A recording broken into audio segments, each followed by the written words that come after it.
Bonjour et bienvenue dans cette vidéo visant à démontrer le bridage opéré par Free sur les vidéos YouTube, mais également sur les vidéos Vimeo ou Allociné. Pour cet exemple, j'ai utilisé deux versions de Chrome. La première est équipée de l'extension GeoProxy, permettant de passer par des proxys français pour consulter YouTube et donc faire croire à Free qu'il s'agit d'un autre site. Dans l'autre version, GeoProxy n'est pas installé sur le profil, et YouTube est donc accédé directement via Free, sans passer par un serveur intermédiaire. GeoProxy n'utilise que des proxys qui sont totalement gratuits, utilisés par beaucoup de monde, et qui sont donc par conséquent assez lents. Ce qui fait que même si le proxy est à la même vitesse que Free, cela démontre déjà un bridage assez important.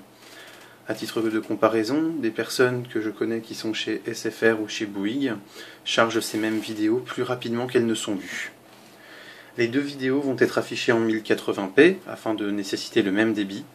Nous ferons également en parallèle des tests de débit sur ma bande passante pour vérifier que ce n'est pas elle le facteur limitant. Nous allons donc réactualiser la vidéo utilisant GeoProxy ainsi que la vidéo ne l'utilisant pas et voir laquelle des deux se charge le plus rapidement. On constate ici que celle qui passe par le proxy démarre déjà un petit peu avant, même si elle se bloque très rapidement. Celle de Free se bloque également, mais commence déjà à prendre un petit peu de retard.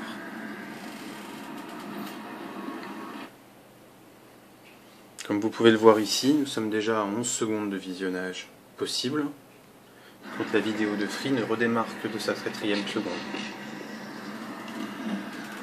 Lançons un premier test de bande passante via MiraDSL, hébergé chez SFR.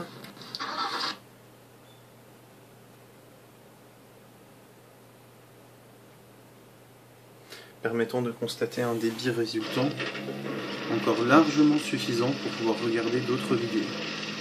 La bande passante n'est donc pas du tout incriminée ici, puisque si elle était le facteur limitant, nous nous retrouverions avec une bande passante quasi nulle.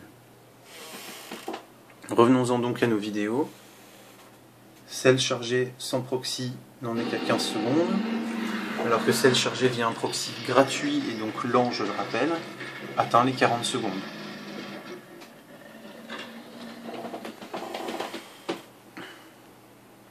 Nous avons donc, via un proxy gratuit, un débit qui est déjà 2 fois supérieur, alors que comme je vous l'ai dit et je vous le montre, cette vidéo est en 1080p, et celle passant par le proxy l'est également. Il s'agit de la même vidéo, si vous pouvez regarder dans le lien en haut, c'est exactement le même lien. Il n'y a donc pas d'erreur possible non plus sur le serveur utilisé par Google pour renvoyer cette vidéo. Ici donc Kenblock ne serait qu'à son démarrage, à 34 secondes. Ici nous sommes déjà à plus d'1 minute d'image.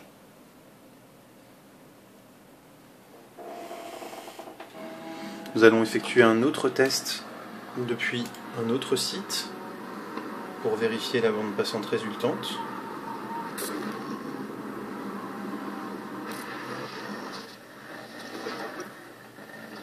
On voit très bien ici qu'il reste pas mal de bande passante puisque la pointe se fait à plus de 7 mégas.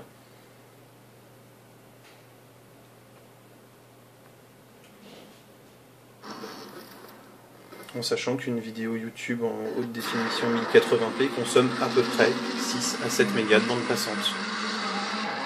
Je devrais donc pouvoir regarder 2 à 3 vidéos en même temps sans avoir aucun problème de chargement.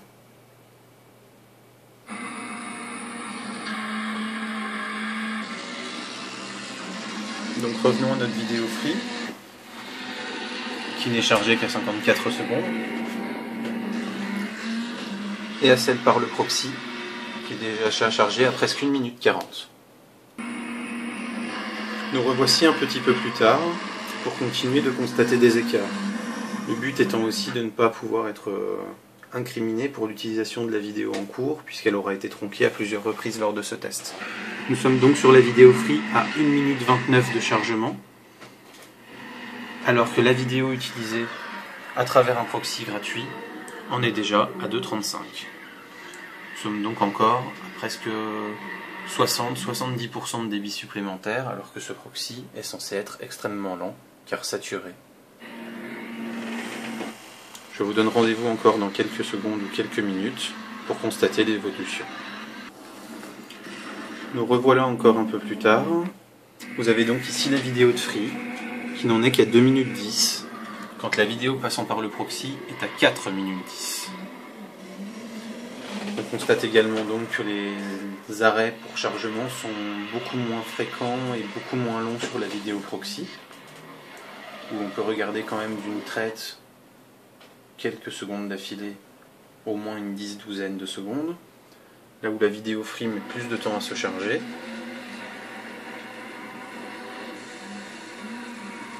Il se coupe généralement beaucoup plus rapidement.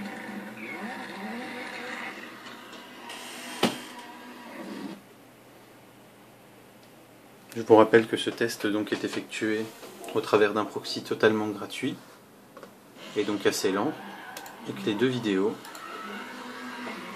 sont exactement de même qualité. Nous allons réeffectuer un autre test de débit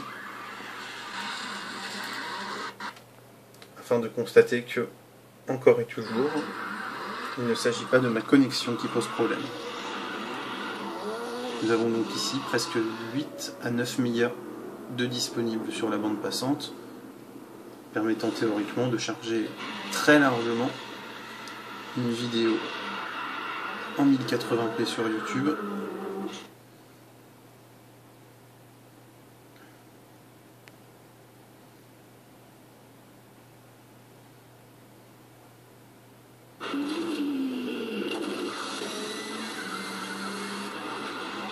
En sachant que les débits sur cet ordinateur sont assez stables, qu'il n'est pas en Wi-Fi mais en filaire, et qu'il n'y a actuellement pas d'autre utilisation du réseau que cet ordinateur pour ce test.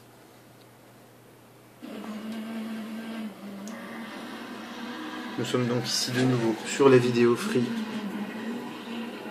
à peine 2 minutes 50 avant qu'elle ne se bloque. Ici, sur l'autre vidéo, nous sommes à 5 minutes 20. Vidéos qui, rappelons-le, ont été démarrées très exactement en même temps. A tout à l'heure. Nous revoici donc à un autre moment. Nous arrivons sur la vidéo via le proxy à la fin du run de Ken Block à San Francisco et le franchissement de la ligne d'arrivée. Nous sommes à 7 minutes 20 de la vidéo. En parallèle, sur Free, nous ne sommes encore qu'à 3 minutes 55 secondes, bien loin donc des 7 minutes 30 qu'il faut atteindre, 3 minutes 30 après environ, pour pouvoir voir la fin de la course. On a donc bien un débit qui est à peu près 2 fois supérieur à travers le proxy que sans. En parallèle, j'ai bien sûr réeffectué d'autres tests de débit qui confirment encore et toujours que ce n'est pas ma connexion qui pose problème. Maintenant donc, quelques petites recommandations concernant l'utilisation de GeoProxy qui est installé ici. Pour ma part, GeoProxy est utilisé sur un profil utilisateur Chrome bien distinct de mon profil habituel. En effet, on ne sait pas quels sont les proxys utilisés par GeoProxy et quelles données il garde ou il recueille.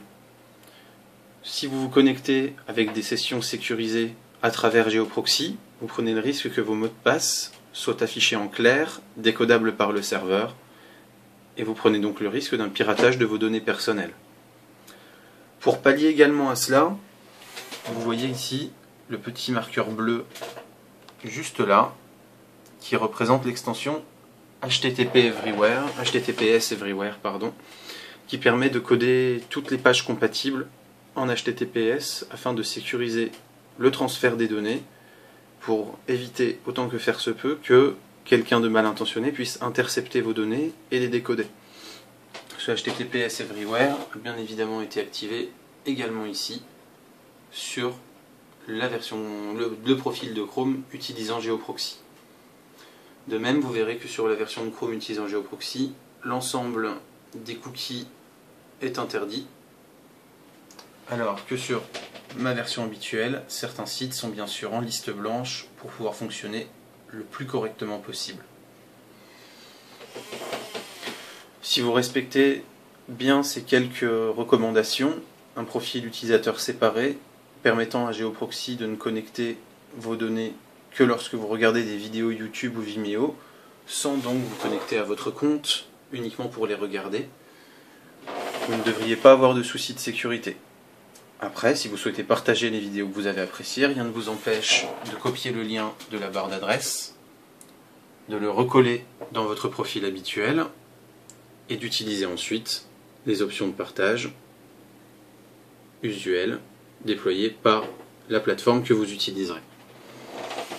Notez également que GeoProxy n'est pas une solution miracle, n'est pas la panacée, puisqu'il m'a fallu faire au moins 6 tests ce matin avant de trouver un proxy qui était plus rapide que ma connexion Free moyennement bridée en ce dimanche matin.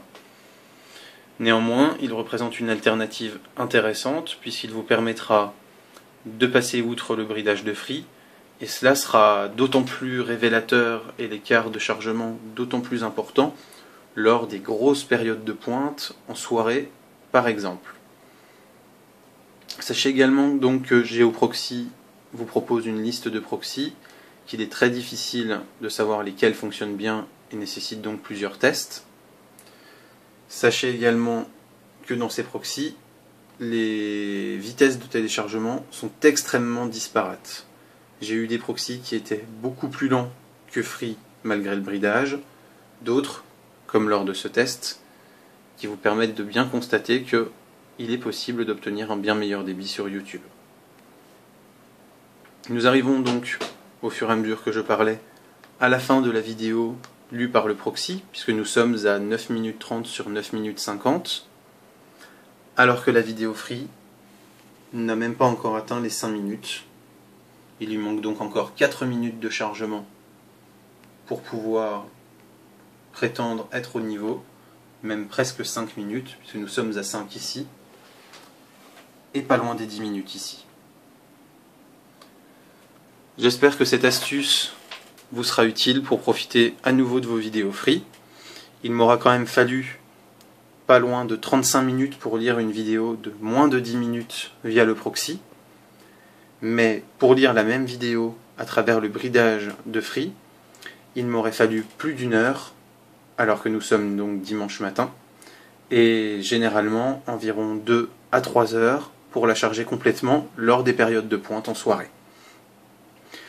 Vous pouvez bien évidemment, quand le proxy proposé par GeoProxy est un peu lent, réduire légèrement la qualité. Vous obtiendrez généralement des vidéos fluides dès le 720p, donc pas besoin d'attendre et de précharger la vidéo. Là où, avec Free, pour obtenir une vidéo parfaitement fluide, la plupart du temps, il faudra se mettre en 360, le 480 devenant déjà un petit peu lent. Voilà, n'hésitez surtout pas à commenter cette vidéo si vous souhaitez avoir un peu plus d'informations ou que vous galérez pour installer GeoProxy, ou encore si vous avez des questions en termes de sécurité pour éviter de prendre un risque face à vos données personnelles et d'usage de proxy public. J'espère que cette vidéo vous sera utile et à bientôt.